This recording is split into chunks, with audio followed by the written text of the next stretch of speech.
आप जब प्रातः कालीन उठें तो पहले उठने का नियम लें कि सूर्योदय के 1 घंटा पहले हम उठेंगे। देखो हमारी प्रार्थना मानना। तो इस समय सूर्योदय कई बजे होता है? लगभग 6 बजे, 6:30 बजे। 6। आप 5 बजे उठ जाइए और उठ करके सबसे पहला कार्य कीजिए, पृथ्वी के चरण स्पर्श कीजिए, भूमि के चरण स्पर्श कीजिए। और फिर आप जिस आसन पर बैठे हैं, देखो ध्यान से हमारी तरफ सुनना, जिस आसन पे बैठे हैं, जिस पे शयन किए थे, जिस सैया पर सोए थे, पृथ्वी को प्रणाम करने के बाद उसी सैया में 5 मिनट केवल बैठ जाइए और 5 मिनट बैठकर 5 संतों का नाम ले लीजिए। जैसे हम लोग श्री स्वामी हरिदास जी की जय, हरिवंश महाप्रभु की जय, हरिराम व्यास जी की जय, नागरीदास जी की जय, श्री ध्रुवदास जी की जय। 5 संतों के नाम याद कर लीजिए। इसके बाद नीचे उतरिए और पहले जो अपने माता पिता, अगर वो शयन कर रहे हैं तो कोई बात नहीं है, अगर वो शयन नहीं कर रहे हैं तो पहले जाकर माथा रखकर उनको प्रणाम कीजिए। इसके बाद आधा लीटर या 1.25 लीटर जितना आप जल पी सकते हैं, उस जल को आप हल्का सा गर्म करवाइए अपने माता पिता से, जो भी आपकी सेवा में हो, या अगर आप स्वयं कर सकते हो तो स्वयं हल्का सा। अगर 500 ग्राम पी जाए तो और अच्छी बात है, और इससे ज्यादा पी जाए तो अच्छी बात है। वज्रासन में बैठना आता है? वज्रासन जानते हो आप लोग? देखो वज्रासन, वो देखो बैठ रहे हैं, ये दोनों पैरों को ऐसे करके इससे बैठकर जल पिया जाए। ये आपके ब्रह्मचर्य की रक्षा करेगा, कब्ज नहीं होने देगा और आपके मस्तिष्क की गर्मी को ठंडा करेगा। ऐसे वज्रासन में बैठकर धीरे धीरे 5 या 10 मिनट में जल पिया जाए, एकदम ना पिया जाए। गिलास में लेकर के 500 ग्राम जल धीरे धीरे उसको पिया जाए। फिर इसके बाद आपको 100-200 कदम टहलना है। फिर इसके बाद आप शौच जाइए।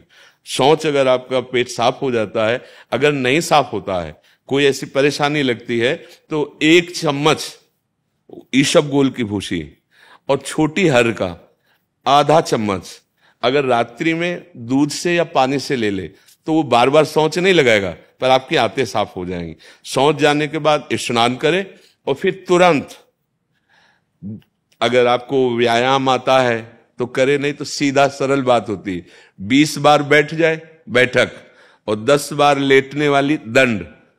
और इसके बाद जो अनुलोम विलोम, जो इससे खींचे इसे छोड़ दे, इससे खींचे इसे छोड़ दे। इसके बाद दोनों हाथ ऐसे करके 7 बार ऐसे करे, सीधा खींचे और सीधा छोड़ दे। इतना ही तुम्हारे लिए प्राणायाम की आवश्यकता है। अब अपनी दिनचर्या में लग जाए। जो पढ़ाई का कार्य दिया गया है, आगे तुम्हें और भजन की बात हम नहीं कह रहे, जो पढ़ाई का कार्य दिया गया है वो भगवान की ही पूजा है। आपकी दिनचर्या जो आपको अपने गुरुजी या टीचर जी को जाके प्रमाणित करनी है, कल जो पढ़ाई गई थी आज के लिए, वो आप सुबह सुबह उस समय व्यायाम के बाद, तो आप देखना आपकी स्मृति बहुत प्रवीण हो जाएगी।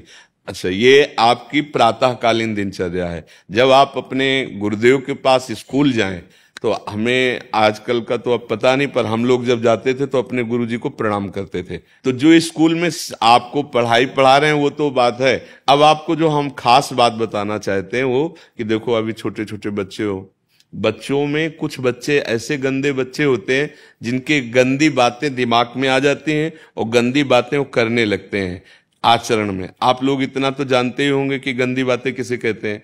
आप लोगों के पास अगर मोबाइल है तो कभी गंदी बात देखना नहीं। कोई भी बच्चा अगर गंदी बात दिखाए तो अपने टीचर से या अपने माता पिता से जाके शिकायत करनी चाहिए, वो बहुत हानिकारक होती है। कभी कोई भी गंदी बात अपने द्वारा नहीं होनी चाहिए।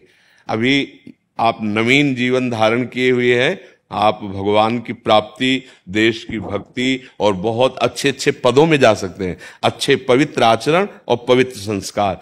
ब्रह्मचर्य के लिए गंदे बच्चों का संग त्याग करना, गंदी कोई ऐसी हरकत सिखावें या बात सिखावें तो उसको सुन करके छुपा नहीं लेना, तुरंत अपने टीचर से बताना या अपने माता पिता से बताना, और ऐसे बच्चे का कभी संग नहीं करना।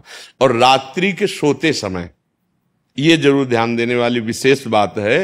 रात्रि के सोते समय जो भगवान का नाम प्रिय, जैसे इन लोगों ने आप लोगों को बताया राधा वल्लभ श्री, तो सोते समय बस प्रार्थना करो कि हे प्रभु आज दिन हमारा जो भी गलती हुई हो वो हमको आप प्रार्थना करते हैं कि आप हमें समझाओ क्या हमसे गलती हुई। अगर पूरी दिनचर्या में ऐसा लग रहा है हमसे कोई गलती नहीं, तो भगवान सुबह से अभी तक हम सोने जो जा रहे हैं ये पूरा समय आपको समर्पित।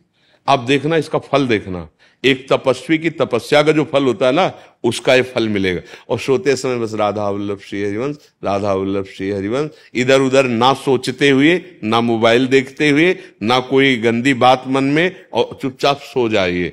और जब फिर सुबह उठे तो फिर ऐसी दिनचर्या। और पढ़ाई इस समय तुम्हारा भजन है।